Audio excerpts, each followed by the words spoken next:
All right, what's up CFM? This is Coach Matt with our Wednesday workout. We're gonna do our low and slow workout today, which is a good contrast to the shorter duration, higher intensity from Fran yesterday, and with some interval stuff that we're gonna be doing later in the week. So this one fits in really nice. So make sure you take it easy today. Do not try to escape the boundaries of the zone 2 cardio heart rate limit. So on average, it's 120 to 140. If you may have like more specific guidelines than that from like a cardiologist. Who's that?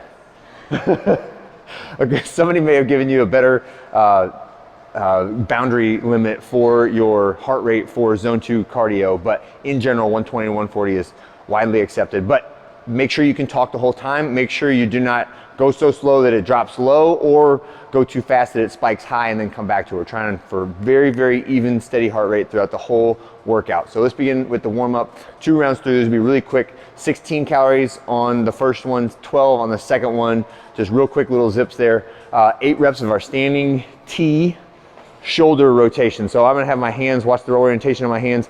My right hand is facing down, my left hand is facing up, and I'm gonna turn my neck, my head towards the direction of the palm that's facing up. And then I'm going to swivel the other direction. So now my right hand is facing up, my left hand is facing down, and I'm twisting towards the direction of the hand facing up. So I'm just moving back and forth between those two without moving anything else, just my shoulder, wrist, and hand, and my neck, turning towards the direction of the hand that's facing upward, okay? And every time you get to one of those positions, really try to like squeeze and stretch against the tension that is preventing you from rotating further on the hands. Same thing with your neck. Try to squeeze that chin over towards the top of the chest. We're just trying to rotate the head, not trying to pinch or look down or anything. Just keep your eyes nice and level the whole time you're looking. All right, next one is a lunge plus a hamstring reach. So I'm gonna take a lunge and then I'm gonna sit back, reach for that toe that's out front, rock back forward, step up and over, next leg, kick back, step up and over. And then the last one will be a little pogo hop circuit. So 8 reps forward, 8 reps to the left, 8 reps to the right. And remember on the pogo hops, what we're trying to do is stab the ground or punch the ground with my toes. So I want to hear the pop, pop, pop of the feet hitting the ground. Try to bounce, get off the ground as quick as you can. So then to the right, 2, 3, 4, 5, 6, 7, 8, and then back to the left. And then forward. And if you want to throw in some backwards ones too, that is totally fine, all right? Pogo hops is our last one. So we'll do 2 rounds through of that and then get right into our workout. It's 40 minutes. So 4 10-minute blocks, but there's no gaps between the blocks. So just keep an eye on the clock and make sure you're ready to switch. You don't take a minute to go from one station to the next station and miss out on some good training there. So the first 2 blocks are just basic cardio. So rowing and biking. Doesn't matter which one you do first. You can pick the third one or the fourth one to go first. Really doesn't matter as long as you're not taking big gaps again between those blocks. The third block is a little mini AMRAP, but don't call it an AMRAP. Call it a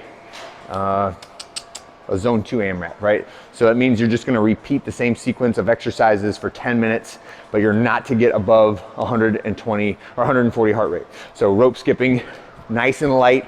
And I say about a minute because sometimes rope skipping can elevate your heart rate and put you out of that zone if you go too deep into it. So if you need to stop at 45 seconds because you feel yourself losing conversational ability, then stop at 45 seconds, okay? But around a minute of rope skipping, then you're gonna get your monster band or your mini band on. We're gonna do monster walks for 80 feet, that's down and back.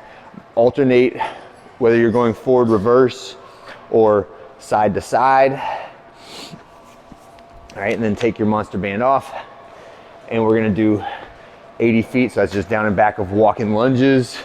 Nice and easy, don't need to rush these. Let the 80 feet of lunges take a little while. And then the last one is 80 feet of broad jumps. Same thing, don't have to rush through these or cycle them fast. It's just retract into that loaded position, jump and land in control, retract, jump and land in control, okay? That one, the broad jump, is probably the one that will get your heart rate up the most. So make sure if you need to pause and stop in between reps, do that, right? Don't jump too far. Focus on the balance and the control of the landing. And then the last one, the fourth one, is a core and stability circuit.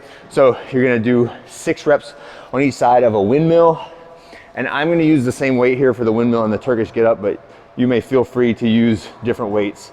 But on the windmill, I've got one arm extended, that bicep right tight to my ear. My toes are pointed away, feet about shoulder width apart, and then knees slightly bent. And I'm gonna initiate the movement by kicking the hip out. And then I'm just sliding the back of my hand down the inside of my leg and then squeezing as I stand tall, okay?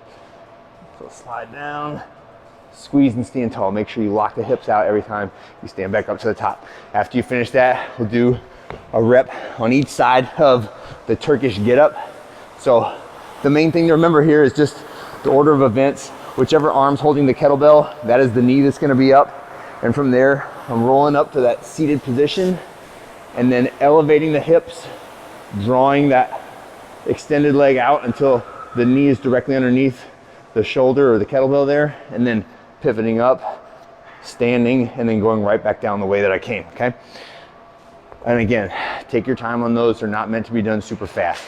Last two are with a plate. So we're gonna do a lateral lunge with the plate overhead.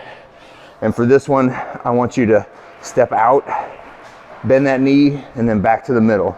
Step out, bend that knee, back to the middle. So we're not rotating, and you don't need to go below parallel on this one. We're just going, think about it like it's just a deep knee bend, and then back to the middle. And then we're gonna use the ab mat, use the plate again for an ab mat sit up, okay? Tap the ground, pull it over your head, and extend straight up. All right, and those are our 4 blocks for low and slow for today. And I'll see you guys on Thursday.